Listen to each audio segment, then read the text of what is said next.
তাদের ষড়যন্ত্র ধরে ফেলেছে, তখন তারা সরকারকে গিয়ে বলছে নিরাপত্তা দিতে হবে, নিরাপত্তা দিতে হবে, প্রোটোকল দিতে হবে, প্রোটোকল দিতে হবে।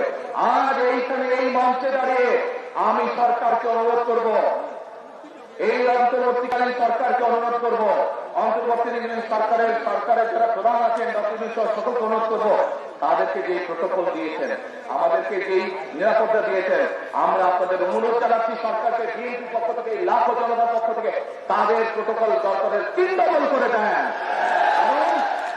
তাদের প্রোটোকল 3 ডবল করে দেন। কারণ তারা মানুষকে বিভ্রান্ত করছে এবং মানুষ এটা জানতে পেরে মানুষ তাদের উপরে ক্ষিপ্ত হচ্ছে। আমরা চাই না মানুষ ক্ষিপ্ত হয়ে মানুষ কিছু করে বসুক তাদেরকে। সেই জন্য সরকারের কাছে অনুরোধ থাকবে তাদের প্রোটোকল 3 গুণ বাড়িয়ে দেন, যা বিএনপিকে দেন 3 গুণ বাড়িয়ে দেন তাদের প্রোটোকল। প্রিয় ভাই বোনেরা, এবার জনগণের মধ্যে থেকে আমি একজন মুরব্বীকে চাই, যেই মুরব্বী হজ বহনতে গিয়েছেন, ওই দিক থেকে হজ বহনতে গিয়েছেন একজন মুরব্বী, বয়স্ক মানুষ একজনকে চাই। আপনি কবে গেছেন? হজে না ওমরায় গেছেন? আমি ওমরায় গেছি 5 দিন আগে। ওমরায় গেছেন? আচ্ছা, তো ওমরাতে যখন গেছেন আপনি ওমরা কোথায় করেছেন? ওমরা মদিনায় করেছি। মক্কায় করছি, মদিনায় জিয়ারত করছি। কিন্তু এই যে খাওয়া করেছেন কোথায়? কাবায় না? আপনারা সবাই শুনতে পাচ্ছেন আমার কথা? এবার মন দিয়ে কান দিয়ে শুনবেন। আমি ওনাকে একটা প্রশ্ন করবো, দেখি উনি কি বলে। আচ্ছা মুরব্বী বলেন তো আমাকে, এই যে কাবায় আপনি গেছেন, আল্লাহর ঘর না ওটা? ওটা আল্লাহর ঘর। আচ্ছা, ওটার মালিককে বলেন? কিসের মালিক? আল্লাহ। দুনিয়ার মালিক আল্লাহ, কাবার মালিক আল্লাহ। কাবার মালিক আল্লাহ, দুনিয়ার মালিক আল্লাহ, আমাদের মালিক আল্লাহ, আমাদের মালিক আল্লাহ, নিজেদের মালিক আল্লাহ, সব কিছুর মালিক আল্লাহ। ঠিক আছে কথা?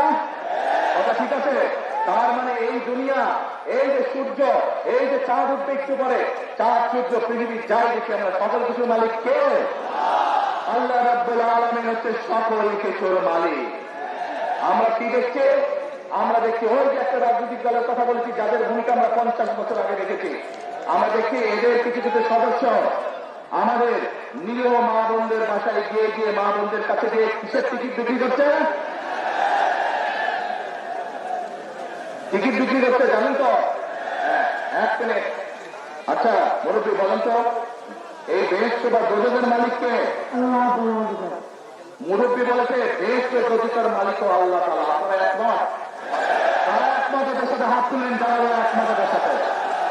সবাই একমত? আলহামদুলিল্লাহ, আলহামদুলিল্লাহ, আল্লাহু আকবার, আল্লাহু আকবার। এখন আমার প্রশ্নটা আপনাদের কাছে, যার মালিক একমাত্র আল্লাহ রাব্বুল আলামিন, যেটা দেওয়ার ক্ষমতা মানুষ কি রাখে? তাহলে এই মানুষকে বলে বেহেশতের মালিক আল্লাহ তাআলা, দোজখের মালিক আল্লাহ তাআলা, এই কোথায় যাবে সেটা সিদ্ধান্ত হবে আল্লাহ তাআলা নিজে। তাহলে তারা গিয়ে বলে যে তাদেরকে ভোট দিলে বেহেশতে যাবে, এটা কি হতে পারে? মোনাফেকি না, এটা রীতিমতন সেরেকি আল্লাহর সাথে তারা তুলনা করছে। কাজেই 71 সালে তারা তো মানুষ হত্যা করেইছে। এখন তারা আবার বহু মানুষকে বিভ্রান্ত করে তারা শিরকির অংশীদার করছে। কত বড় মুনাফিক, কত বড়!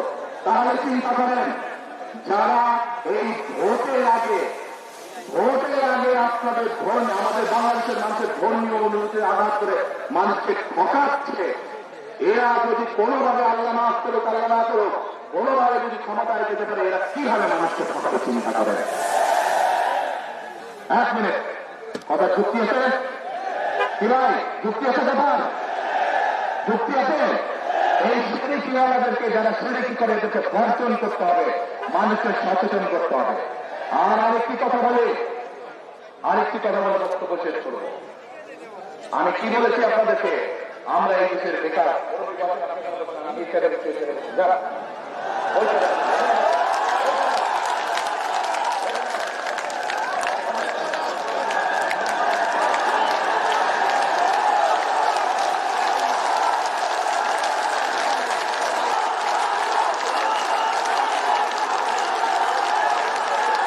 আসরের আজান যদি আসেন, আমরা বক্তব্য শেষ করে আসরের আজান নিলে মাঝে যাবে, বহু মানুষ বহু দূরে যেতে হবে। প্রিয় ভাই বোনেরা, তাহলে যারা ষড়যন্ত্র করছে, যারা এই দেশের মানুষকে খপানোর চেষ্টা করছে, যারা এই দেশের মানুষের ধর্মীয় অনুভূতিতে আঘাত করে সেরকম চেষ্টা করছে, এদের সম্পর্কে আমাদেরকে সতর্ক থাকতে হবে, সজাগ থাকতে হবে। ঠিক বলেছে? আলহামদুলিল্লাহ।